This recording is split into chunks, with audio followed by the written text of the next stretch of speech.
தனுசு ராசி அன்பு சொந்தங்கள் அனைவருக்கும் வணக்கங்க. எல்லாரும் எப்படி இருக்கீங்க? இனிமேல் உங்கள் வாழ்க்கை ரொம்ப அமோகமாக இருக்க போகுதுங்க. முருகனோட காலடியை தொட்டு வணங்கி இந்த பதிவை நான் தொடங்குறேங்க. தனுசு ராசிக்காரங்களே, ஓம் முருகா போற்றி, ஓம் முருகா போற்றி, ஓம் முருகா போற்றின்னு நம் அப்பன் முருகப்பெருமான மனசார வேண்டிக்கோங்க. நீங்கள் இவ்வளவு நாள் எப்படி இருந்தீங்களோ, இவ்வளவு நாள் எவ்வளவு கஷ்டப்பட்டீங்களோ, இனி அந்த நிலை இல்லை அப்படிங்கிறத நான் சொல்லிட்டு இந்த வீடியோ பதிவை நான் தொடங்குறேங்க. அதுக்கு முன்னாடி கண்டிப்பாக உங்களுடைய வாழ்க்கை இனி இனிமையான காலகட்டமாக அமைய போகுது அப்படின்னு நான் சொல்லிக்கிறேங்க. தனுசு ராசிக்காரங்க காலில் விழுந்தாலும் மன்னிப்பு கிடையாது. அவங்களுடைய நிலை காலி தான். அதிர்ஷ்டமும் ஆபத்தும் சேர்ந்தவங்க தாங்க இந்த தனுசு ராசிக்காரங்க. ஆபத்துனா இவங்களால உங்களுக்கு ஆபத்து வராதுங்க. இவங்களை நீங்கள் ஒதுக்கி வச்சிங்கன்னா தான் உங்களுக்கு ஆபத்து. ஏன்னா இவங்க உங்கள் பக்கத்தில் இருந்தால் எப்பேற்பட்ட மலையளவு பிரச்சனையை கூட பனி மாதிரி தட்டி விட்டலாம். இவங்களை பொறுத்த வரைக்கும் சேமித்து வைக்கிறது அப்படிங்கிறதுல தேனீக்கள் மாதிரிங்க. செலவழிக்கிறதுல ஒட்டகம் மாதிரி குணம் கொண்டவங்க. இவங்களை பொறுத்த வரைக்கும் சரின்னு பட்டதை சட்டுன்னு செஞ்சு முடிச்சிடுவாங்க. நேரம் காலம் தாழ்த்த மாட்டாங்க. அதே மாதிரி சகதியில் கல் போட்டால் அந்த சகதி நம்ம மேலே தான் தெரிக்கும் அப்படின்னு சொல்லிட்டு எல்லாத்தையும் ஒரு தெளிவான கண்ணோட்டத்தோட வலம் வரக்கூடியவங்க. எல்லாமே தெரியும். குறிப்பாக நல்லவங்க யார் கெட்டவங்க யார் அப்படின்னு ஃபிங்கர் டிப்ஸில் வச்சுருப்பாங்க. கெட்ட நண்பர்களாகவே இருந்தாலும் சரிங்க, அவங்க அறவே ஒதுக்கிடுவாங்க. அதே மாதிரி தனுசு ராசியை பொறுத்த வரைக்கும் யாராவது இவங்களுக்கு துரோகம் பண்ணிட்டாங்க, இவங்களுடைய மனசில் ஆழமாக தப்பானவங்க அப்படின்னு நினச்சிட்டாங்க அப்படின்னா எப்பேற்பட்ட கஷ்ட காலமாக இருந்தாலுமே எத்தனை ஜென்மம் எடுத்தாலுமே இவங்களுக்கு நினப்பு இருந்தால் அவங்களால அவங்கள நெருங்கவே முடியாதுங்க. ஆனால் உதவி தேவைப்பட்டு தனுசு ராசிக்காரங்க போய் காலில் விழுந்தாலும் சரி உங்களுக்கான தேவையை செஞ்சு கொடுப்பாங்க. ஆனால் பழைய மாதிரி இவங்களை நீங்கள் பார்க்கவே முடியாதுங்க. இப்படிப்பட்ட குணாதிசயக்காரத்துக்கு சொந்தக்காரங்க. இலக்குங்கிறது பெருசுங்க. இவங்களுடைய பயணமே பார்த்தீங்க அப்படின்னா வானத்தை நோக்கி தான் இருக்கும். தேவர்களுக்கு இணையான வாழ்க்கையை கடைபிடிக்கக்கூடியவங்க. தனுசு ராசியை பொறுத்த வரைக்கும் இந்த காலகட்டத்தில் முடங்கி இருந்த நீங்கள் விஸ்வரூபம் எடுக்கக்கூடிய காலகட்டங்க. முதல் விஷயம் பண விஷயம். நீங்கள் எதிர்பார்த்து காத்திருந்த தொகை உங்கள் கைக்கு சேரும். எந்த காரியத்தை தொட்டாலும் சரி அதில் வெற்றிங்க. எது செஞ்சாலுமே ஒரு மாதிரி தட்டு மாதிரி எல்லாமே கைமீறி போகுதேன்னு நினச்சி யோசனைங்க. இனி நீங்கள் நினைக்கிறது எல்லாமே நடக்கும். வருத்தப்படுற நிலையில் இப்போ நீங்கள் இல்லைங்களே.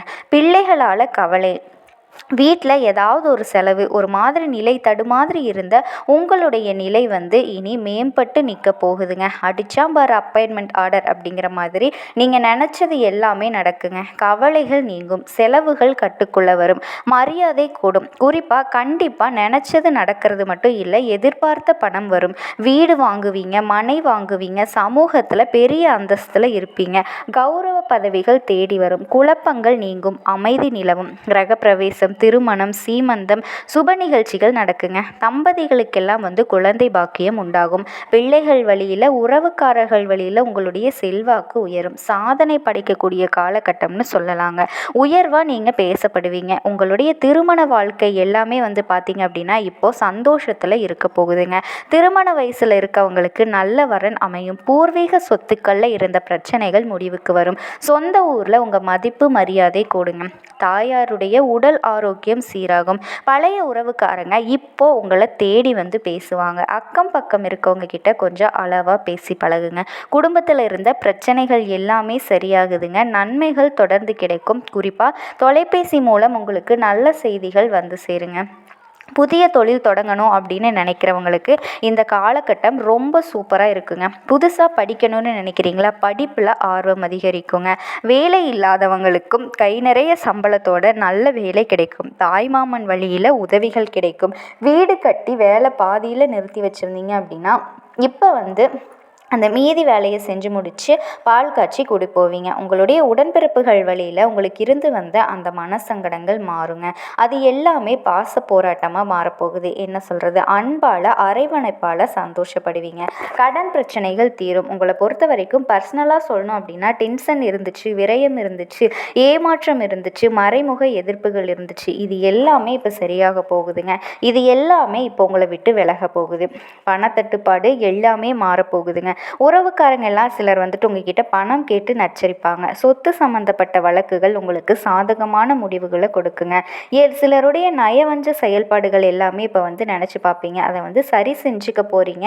அதாவது நயவஞ்சனையை ஒதுக்கி வச்சிருவீங்க. ஆன்மீக சிந்தனை அதிகரிக்கும். பொதறிவு, யோகா, தியானம் இந்த மாதிரியான விஷயங்களை அதிகமாக ஈடுபடுவீங்க. அதே மாதிரி பண விஷயத்தை பொறுத்த வரைக்கும் யாரையுமே ஃபைனான்ஸ் பண்ணுறது, இந்த கொடுக்கல் வாங்கல் பண்ணுறது, இது எல்லாமே கொஞ்சம் கவனமாக இருக்கணும். அரசு காரியங்கள் எல்லாமே இப்போ கடகடன்னு முடியுங்க. குறிப்பாக நீங்கள் கையெழுத்து போட்ட அந்த காசோலை செக்லிஸ்ட், சொத்து, இது எல்லாமே வந்துட்டு யாரையும் நம்பி கொடுக்கவே கூடாதுங்க. ரொம்ப கவனமாக இருக்கணும். அதே மாதிரி சொத்து வாங்குறது, விற்கிறது, இந்த மாதிரி விஷயங்கள்லாம் வந்து டாக்குமெண்ட்ஸ்லாம் வந்து கரெக்டாக நீங்கள் கவனிப்பாக பார்த்துக்கிட்டு இருக்கணும். படித்து பார்த்து ஏதோ ஒப்பந்தத்தில் கையெழுத்து போடுறதுனாலும் சரி, படித்து பார்த்து தாங்க கையெழுத்து போடணும், சரிங்களா? மற்றபடி எல்லாமே சரியாக இருக்குது. வீண் பழி போட்டவங்க கூட இப்போ அவங்களே வந்து ஒத்துக்குவாங்க. தெரியாமல் உங்கள் மேலே பழி போட்டுட்டேன் அப்படிங்கிற மாதிரி போராடி முடிக்க முடியாத காரியங்கள் எல்லாமே இப்போ வந்து வெளிவரப்போகுதுங்க. குறிப்பாக வெளிவட்டார தொடர்புகள் அதிகரிக்குங்க. சவாலான காரியத்தை கூட இப்போ வந்து சர்வ சாதாரணமாக செஞ்சு முடிக்க போகிறீங்க. உங்களுடைய அனுபவ அறிவை பயன்படுத்தி சில பிரச்சனைகளுக்கு தீர்வு கிடைக்குங்க. வேற்று மதத்தை சேர்ந்தவங்க உங்களுக்கு உதவி செய்வாங்க. பணம் பல வகைகளில் வந்து சேருங்க. பழைய சொத்தை விற்றுட்டு புதுசாக சொத்து வாங்குவீங்க. வியாபாரிகளை பொறுத்த வரைக்கும் லாபம் வந்து இரட்டிப்பாக உயரப்போகுதுங்க. சொந்த இடத்துக்கு வந்து குடி போவீங்க, சரிங்களா? கடையெல்லாம் மாற்றிக்குவீங்க. உங்களுடைய சொந்த இடத்துக்கே போட்டியாளர்களுக்கு நல்ல பதிலடி கொடுப்பீங்க. உங்களுடைய செயல்பாடுகள் எல்லாமே அதிரடியாக இருக்குங்க. தள்ளி போன வியாபார வாய்ப்புகள் மீண்டும் வந்து கூட்டு தொழில் செய்கிறவங்களுக்கு அதிக லாபம் கிடைக்கும். ஏற்றுமதி, இறக்குமதி, ஷேர் மார்க்கெட்டு, சிமெண்ட்டு, செங்கல், இந்த மாதிரி உணவு வகைகளில் வந்து பெருசாக வந்து பணம் சம்பாதிப்பீங்க. கூட்டு தொழில் உங்களுக்கு இருந்து வந்த பிரச்சனைகள் சரியாகுங்க. பங்குதாரர்கள் திரும்ப வந்து நம்ம சேர்ந்துக்க போகிறோம் அப்படிங்கிற மாதிரி சேர்ந்துக்கலாங்க. நம்ம தொழில் செய்யலாம் அப்படிங்கிற மாதிரி உங்ககிட்ட வந்து நிற்பாங்க. புதிய யுக்திகளை கையாண்டு வாடிக்கையாளர்களினுடைய எண்ணிக்கையை அதிகரிப்பீங்க. உத்தியோக பணிகளில் இருக்கவங்க அதிகாரிகளால் பந்தாடப்படுற நிலை மாறுங்க.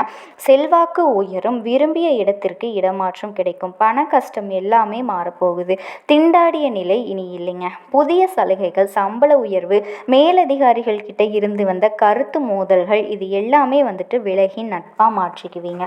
உங்களை நம்பி முக்கிய பொறுப்புகளை ஒப்படைப்பாங்க. சக ஊழியர்கள் ஒத்துழைப்பாக இருப்பாங்க. ஆக மொத்தத்தில் உங்களுடைய குறிக்கோள்கள் எல்லாமே நிறைவேற்றுவதற்காகவும் வசதி வாய்ப்புகள் பெற்றதாகவும் எல்லா விதங்களையும் சுபிட்சம் தரக்கூடிய காலகட்டமாக பிறந்திருக்குங்க.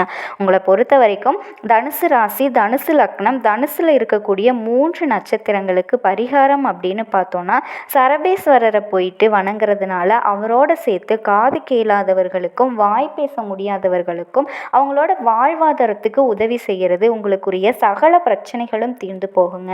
நீங்கள் நினச்ச காரியங்கள் கைகூடி வரும். வீட்டில் வந்து சந்தோஷம் குடிக்கொள்ளுங்க. உங்கள் மனசுக்கு நிறைவு உண்டாகும்.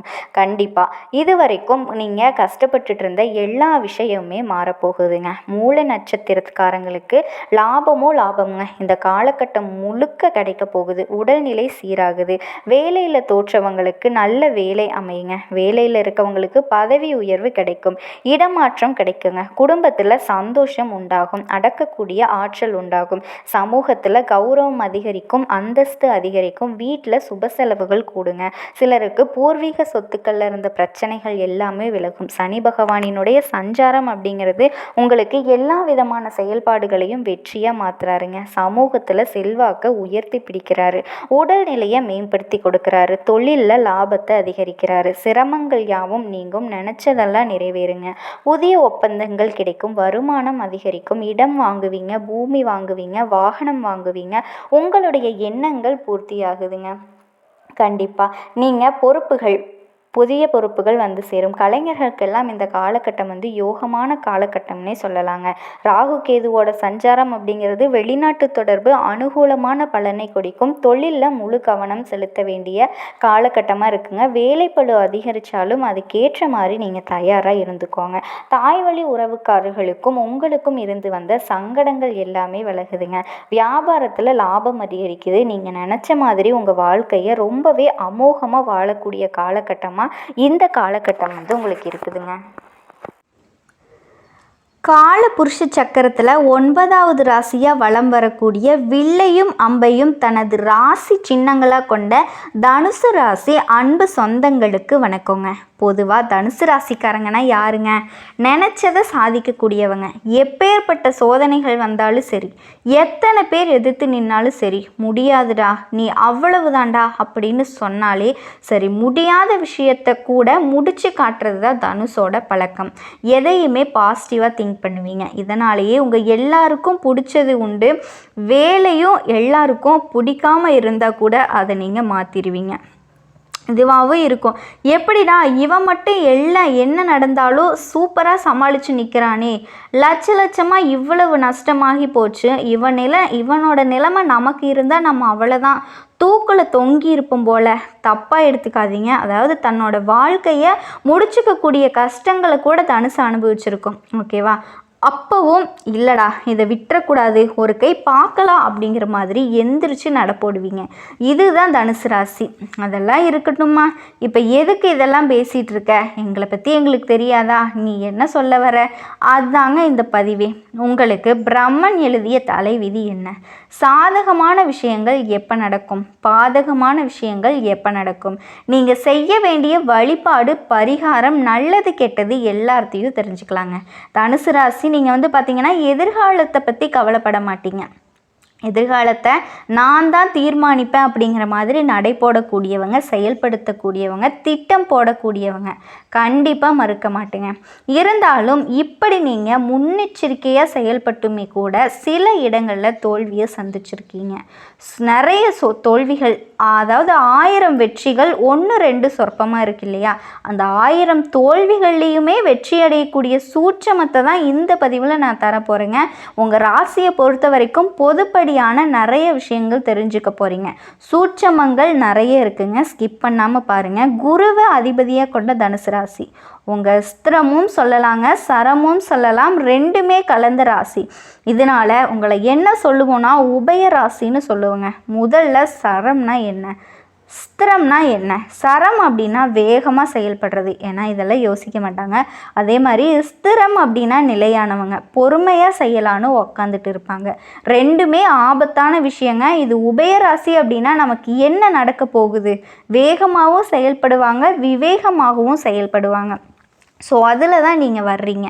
ராசி சக்கரத்தில் 240 முதல் 220 வரையிலான 6 பகுதிகள் உங்களுடைய ராசியில் ஆடுங்க. அதாவது ராசி புருஷனுடைய 9வது ராசி தனுசு. எந்த கிரகத்துக்கு உச்சமோ நீச்சமோ ஏற்படாத ராசிங்க.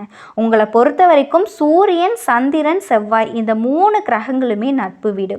புதன், சனி, சுக்கிரன் இது பகை வீடு. அப்போ சாதகமான கிரகங்களினுடைய திசை நம்முடைய ராசியில் நடக்கிறப்போ நமக்கு நல்லது நடக்கும். பெருசாக நம்ம முயற்சி பண்ணலைனாலும் தடை தாமதங்கள் தாண்டி நமக்கு நல்லது நடக்கும். ஆனால் நமக்கு பகை கிரகங்களினுடைய அமைப்பு நடக்கும்போது நம்ம கொஞ்சம் உஷாராக இருக்கணும் இல்லையா? அதில் எல்லாத்தையும் தாங்க இப்போ தெரிஞ்சுக்க போகிறோம். உங்களுடைய ராசி சின்னத்தை வச்சு உங்களுடைய குணாதிசயங்களை நம்ம சொல்லிடலாங்க. கையில் வில்லேந்திய மனுஷன், குதிரை உருவத்தோட, இது ரெண்டுமே இணைஞ்சிருக்கிற காட்சி தாங்க அது. மனுஷன் மற்றும் விலங்கு இரண்டினுடைய இயல்புகளும் இந்த ராசிக்காரங்க கிட்ட நீங்கள் பார்க்க முடியும். அப்போ என்ன, நாங்கள்லாம் மனுஷங்க இல்லையா, நாங்கள் மிருகங்களா அப்படின்னு சண்டைக்கு வந்துடாதீங்க. அப்படி சொல்லலை. இப்போ மனுஷன் யோசிக்கிறான், தயக்கப்படுறான். விலங்கு என்ன பண்ணுது? யோசிக்கிறத தயக்கம் இல்லாமல் நேர்மையாக செயல்படுது இல்லையா? அந்த குணத்தை நீங்கள் எடுத்துக்கலாம். அது என்னன்னு சொல்லுறேன். சில நேரங்களில் சிந்தனையோடு செயல்படுவீங்க, சில நேரங்களில் ஆராயவே மாட்டீங்க. செயல்பட்டுட்டு அதுக்கப்புறமா வரக்கூடிய பிரச்சனையை பார்த்துக்கலாம் அப்படிங்கிற மாதிரி செயல்படுவீங்க. ஸோ இப்போ உங்களுக்கு புரியுதா? திட்டமிடுதல், திட்டமிடாமல் செயல்படுறது. உங்கள் ஜாதகத்தை போட்டிருக்க சூரியன், சந்திரன், செவ்வாய் இவன் வலுப்பெற்று இருந்துட்டா அந்த நேரம் காலம் எல்லா விதமான ஐஸ்வர்யங்களையும் கொட்டி தீர்த்துருங்க. பேரு புகழோட நல்ல உச்சபட்ச வாழ்க்கைக்கு போயிடலாம். இதுவே சனி சுக்கிரன் உங்களுக்கு எதிரடியாக செயல்பட்டுட்டா, சூரியன் சந்திரன் செவ்வாய் இவங்க 3 பேரும் இணைஞ்சிட்டா வாழ்க்கையில் நிறைய எட்டுறதுக்கு வாய்ப்பு இருக்குங்க. அதாவது 2 பேர் பகையாளியே நிற்கிறாங்க. சனியும் சுக்கிரன் பகையை நின்னா கூட இந்த சூரியன் செவ்வாய் இந்த 3 பேரும் இணைஞ்சு இருந்துட்டாங்க அப்படின்னா, இது உங்களுக்கு ஜாதகம் ஜோதிடம் கொடுத்து பார்த்தீங்க அப்படின்னா, இந்த 3 பேரோட இணைவு பார்த்தா எப்பேற்பட்ட எதிரிகளையுமே துச்சமாக்கக்கூடிய அமைப்பு, எட்ட முடியாத உயரத்தை எட்டுவீங்க. இதில் புதன் பகவான் என்ன பண்ணுவார்னா, தன்னோட ஒட்டுமொத்த வலிமையுமே உங்களுக்கு அருளிடுவார். நீ முன்னாடி என்ன சொன்ன, புதன் பகவானே எனக்கு பகை வீடுன்னு சொன்ன இல்லையா? ஆமாங்க. ஆனால் புதன் பகவானை பொறுத்த வரைக்கும் சனி பகவான் சுக்கிர பகவான் அளவுக்கு உங்களுக்கு பகை வீடு கிடையாது. உங்களுக்கு லக்னாதிபதி குரு, அவரே 4ஆம் வீட்டுக்குரியவராக வர்றாரு. ஸோ தனுசு ராசிக்காரங்க பெரும்பாலும் அறிஞர்களாக இருப்பீங்க, மேதாவிகளாக இருப்பீங்க. சிந்தனை வளம், அதிக உடல் வலிமை, எதிரிகளை வீழ்த்தக்கூடிய தகுதி உங்களுக்கு பிறவியிலேயே இருக்குது. வாடா பார்த்துக்கலாம் அப்படிங்கிற மாதிரி இவங்களுக்கு யார் துணையும் வேணாங்க. பெற்றவங்க துணை வேணாம், கூட பிறந்தவங்க துணை வேணாம், யார் துணையும் வேணாம். ஆனால் எல்லார் முன்னாடியும் போய் நின்றுக்குவாங்க. என்ன பிரச்சனை? 1000 பேர் நிற்கட்டுங்க, அந்த இடத்துல கரெக்டாக பாயிண்ட்டை பிடிச்சி பேசி அந்த பிரச்சனையை முடிச்சு விட்டுருவாங்க. இளம் வயதாக இருப்பாங்க. அவங்களுடைய செயல்பாடுகள் எல்லாம் பார்த்து மற்றவங்க வியந்து போவாங்க. ஏப்பா நீயா இதை பண்ண, என்ன இவ்வளவு பணம் வச்சுருக்கியா, இந்த தொழில் நீ செய்கிறியா அப்படிங்கிற மாதிரி. இவங்களுடைய நடை உடை பாவனைக்கும் செயல்பாடுகளுக்கும் சம்மந்தமே இருக்காதுங்க. வில் அம்பு எப்படி நேர்மையாக செயல்படுதோ அது நேராக போய் தான் இலக்கை அடையுது. அந்த மாதிரி தான் தனுசு ராசி எப்பேற்பட்ட கஷ்டத்துலேயும் நேர்மையை கடைப்பிடித்து அடைய வேண்டிய இலக்கை அடைஞ்சே தீருவாங்க. அதே போல் உங்களுடைய இலக்கு அப்படிங்கிறது சாதாரண நட்சத்திரத்துக்கு இருக்காதுங்க. அந்த சூரியனுக்கும் சந்திரனுக்கும் இவனுடைய இலக்கு இருக்குது. புரியுதுங்களா? இலக்கு பெருசுங்க. என்னோட இலக்கே பார்த்திங்கன்னா நம்மளாம் ஒரு மாதிரி ஆச்சரியப்பட்டு போய் நிற்போம். என்னடா சொல்கிற, அது எவ்வளவு பெரிய வேலை தெரியுமா, அது எப்படி உன்னால் செய்ய முடியும், செஞ்சு காட்டுறேன் பாரு அப்படின்னு அவங்க சொல்லுவாங்க இல்லையா? அந்த மாதிரி ரொம்ப ஆட்டிடியூட்லாம் காட்ட மாட்டாங்க. ரொம்ப சிம்பிளாக இருப்பாங்க. இவங்களை பொறுத்த வரைக்கும் மற்றவங்களை புகழ்ந்து பேசி காரியம் சாதிக்கிறது பிடிக்காது. புகழ்ந்து பேசி சிம்பிளாக ஜால்ரா அடிக்கிறதும் பிடிக்காது. எந்த ஒரு விஷயமா இருந்தாலும் நேருக்கு நேரம் இவங்களை பொறுத்த வரைக்கும் ரொம்ப தெளிவான ஆட்கள் அப்படின்னு யாருமே நகர முடியாதுங்க. இடம் பொருள் ஏவல் தெரியாமல் வெளிப்படையாக பிரச்சனையை பேசி பிரச்சனைக்கு ஆளாகவும் இவங்க நிற்கிறாங்க. சில நேரங்களில் வெள்ளந்தியான பேச்சால் வாய்ப்புகளை பறிகொடுக்கக்கூடிய நிலையும் இவங்களுக்கு ஏற்பட்டிருக்கு. இதனால் பேச்சில் கவனம் தேவை. பெரும்பாலான தோல்வியை ஒப்புக்கொள்ள விருப்பம் இருக்காதுங்க. ஆனால் உங்களுடைய பலவீனத்தை மற்றவங்க மீது சுமத்துறதுல வல்லவங்க. தப்பாக நினச்சிடாதீங்க. ஒரு தப்பு நடக்குதுன்னா, இல்லை அந்த வாய்ப்பு கொடுத்துருந்தா அதை நான் செஞ்சுருப்பேன், இப்படி தன்னுடைய தவறை மற்றவங்க மேலே சுமத்த மாட்டாங்க. அது பழி சுமத்துற வாய்ப்பு கிடையாதுங்க. கொஞ்சம் தனக்கு தான் காரணம் அப்படிங்கிற மாதிரி ஒரு மனப்பக்குவம் அவங்கக்கிட்ட கிடையாது. தோல்விகளை ஈஸியாக அக்செப்ட் பண்ணிக்கூட ஆளுகள் கிடையாது. என்ன பண்ணுவாங்க அப்படின்னா, அந்த வாய்ப்பு கிடைச்சதுன்னா நான் பண்ணியிருப்பேன், அந்த மாதிரி சந்தர்ப்ப சூழ்நிலைகள் கொஞ்சம் அது மேலே சாட்டிட்டு மனசை தேத்திக்குவாங்க. மற்றவங்களை குற்றவாளியாக மாற்றக்கூடியவங்க இல்லை, தப்பான ஆட்களாக இந்த தனுசு ராசிக்காரங்களை எக்காரணத்தை கொண்டு அடையாளப்படுத்தவே முடியாதுங்க. ஒருவேளை ஒரு தோல்வி ஏற்பட்டுருச்சு அப்படின்னா சாமர்த்தியமாக பேசி அந்த தோல்வி எந்த அளவுக்கு வெற்றியாக மாற்ற முடியுமோ அந்த அளவுக்கு வெற்றியாக மாற்றுவாங்க. வெற்றி உங்கள் பக்கம்ங்க. இனி 23 வயசுலேருந்து 26 வயசுக்குள்ளே இருக்கீங்க அப்படின்னா இப்போ தொழில் வாய்ப்பு நல்லா இருக்குது, திருமண யோகம் இருக்குது. ஸோ ரெண்டுமே நீங்கள் முயற்சி பண்ணலாம். 28 வயசுக்கு மேலே முன்னேற்றம் வருங்க, பதவி உயர்வு கிடைக்கும், சொத்து யோகம் இருக்குது. 30 வயசுலேருந்து 33 வயசு வரைக்கும் சனி பகவானுடைய சோதனை நிற்கிது. உடல் ஆரோக்கியத்தில் கை வைப்பார், குடும்பத்தில் கருத்து வேறுபாடை கொண்டு வருவார். இதுக்கு பார்த்திங்கன்னா நீங்கள் செய்ய வேண்டிய பரிகாரம்னு கேட்டிங்கன்னா பொறுமை தாங்க. ஆன்மீகம் இருந்துச்சுன்னா கடவுளை நம்புங்க, காலம் கடந்து போகும். இதில் நீங்கள் குறிப்பிட்ட பரிகாரம் கேட்டிங்க அப்படின்னா சனி குரு செவ்வாய் வழிபாடு, சனிக்கிழமை தோறும் ஆஞ்சநேய பெருமான வழிபாடு செய்கிறது, அனுமனுடைய கோவில் தரிசனம், நாகதோஷம் பரிகாரம், இது எல்லாமே உங்களுக்கு சிறப்பு சேர்க்குங்க. அதே மாதிரி 36 வயசில் இருக்கீங்க அப்படின்னா இதை தாண்டி 42 வயசு வரைக்குமே பண யோகம், வீடு வாங்கக்கூடிய யோகம், வாகனம் வாங்கக்கூடிய யோகம், சந்தோஷம் நிலச்சிருக்குங்க. 43 வயசு வயசுலேருந்து 46 வயசில் இருக்கீங்க அப்படின்னா பிள்ளைகளால் முன்னேற்றம், வியாபாரத்தில் விரிவாக்கம் பண்ணுவீங்க. ஆனால் 48லேருந்து 50 ராகுக்கு கேதுவால் சோதனை வருங்க. கடன் பிரச்சனை, உடல் பாதிப்பு, பரிகாரம் செஞ்சிட்டிங்கன்னா இதிலிருந்து மீண்டுக்கலாம். குரு சாதகமும் இருக்குது இந்த நேரத்தில். இந்த காலத்தை நீங்கள் பொற்காலமாக மாற்றிக்கலாம். இந்த ராகு கேது பிரச்சனையை நம்ம சரி செய்கிறதுக்கு என்ன பண்ணணும்னா, புதன்கிழமைகளில் விநாயக பெருமான வழிபாடு, ஸ்ரீ லக்ஷ்மி நாராயணனுக்கு பூஜை செஞ்சு வழிபாடு செய்கிறது. இதோட வெள்ளிக்கிழமை தோறும் இந்த ராகு கேதுவோட பாதிப்புகள் விளங்குறதுக்கு துர்க்கை அம்மனுக்கு எலுமிச்சை விளக்கேற்றி வழிபாடு செய்கிறது ஆக சிறந்த பரிகாரங்க. இதை நீங்கள் செஞ்சிட்டீங்க அப்படின்னா கண்டிப்பாக உங்கள் வாழ்க்கை ரொம்ப சூப்பராகவே அமையுங்க. நீங்கள் எதிர்பார்த்த வாழ்க்கையை வாழ போகிறீங்க. கண்டிப்பாக வாழ்க்கையில் மகிழ்ச்சி பெருகும். தனுசு ராசிக்காரர்களுடைய வாழ்க்கை